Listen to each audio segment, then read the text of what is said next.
আৰু এই মুহূৰ্তত আমি যিগৰাকী চিকিৎসকৰ নাম সাঙুৰ খাইছে ডাক্তৰ উমৰ তেখেতৰ পৰিয়ালৰ লোকৰ ভাষ্য আহি পৰিছে সেই ভাষ্য আমি আপোনালোকক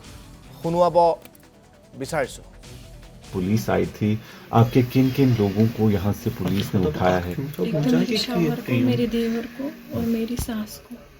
क्या बोल के आपके सिक्योरिटी फोर्सेस ने क्या बोला और क्यों ले गए उनको ये वो पहले उन्होंने कहा कि उमर कहाँ हमने बोला दिल्ली में है उमर दिल्ली में है हमें थोड़ी सी पूछताछ करके उनको ले जा सकते हैं फिर उनको लेके गए आपकी बात कब हुई थी उमर से और लास्ट फ्राइडे को हमने बात की थी लास्ट फ्राइडे उसके बाद कोई बात नहीं हुई उसके बाद कोई बात नहीं हुई बस लास्ट फ्राइडे को हमने उमर के साथ बात की आज उमर का जो है नाम आ रहा है जो दिल्ली में रेड फोर्ट के बाहर अटैक हुआ है कहा यह जा रहा है कि शायद वो उसमें मुलविस है आपको लगता है कि ऐसा कुछ हो सकता है मैं क्या कह सकती हूँ मुझे तो नहीं लगता क्योंकि जिस टाइप का वो इंसान था मुझे हैरत हो रही है आप लोग बोल रहे हैं, मुझे हैरत हो रही है कि वो ऐसा भी कुछ कर सकता है वो कब निकले थे कश्मीर से कहाँ पर नौकरी कर रहे थे आजकल वो तो फरीदाबाद में नौकरी कर रहे थे पिछले 1.5 साल या 2 साल से क्योंकि मेरा बेटा भी 2 साल का है उससे पहले वो जीएमसी अनंतनाग में था और आपके साथ हर हफ्ते राब्ता करते थे हर हाँ बार करते थे ना बच्चों के साथ बातें करते थे बच्चों से बहुत प्यार था जुड़ाव था लगाव था उस वजह से वो ज़्यादा बात वो जब घर आता था ना वो क्रिकेट में इन्वॉल्व रहता था बहुत लगाव था बहुत लत थी क्रिकेट की उसे बहुत लत जीएमसी अनंतनाग से ही डॉक्टर अदील राठौर को भी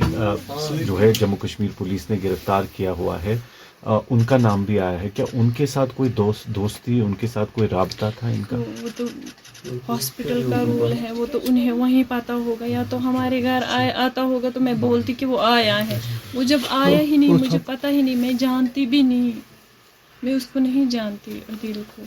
मैंने नाम सुना है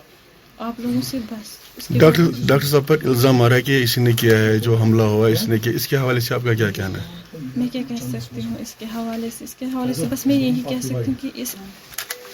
टाइप का वो इंसान था ही नहीं हमें लगता ही नहीं था हमें तो बस यही हमने कितनी स्ट्रगल की उसे पढ़ाने में यहाँ तक पहुँचाने में पूरी मेहनत की पूरी लगन के साथ उसे यहाँ तक पहुँचाया था ताकि वो कुछ कमा सके और फिर हमें भी कुछ खिलाए पिलाए आपको क्या विश्वास हो रहा है कि वो ऐसा कर सकता है मुझे तो यकीन ही नहीं हो रहा है मैं तो परेशान हो रही हूँ डॉक्टर साहब की शादी हुई है कि नहीं हुई है अभी एंगेजमेंट हुई थी शादी नहीं हुई थी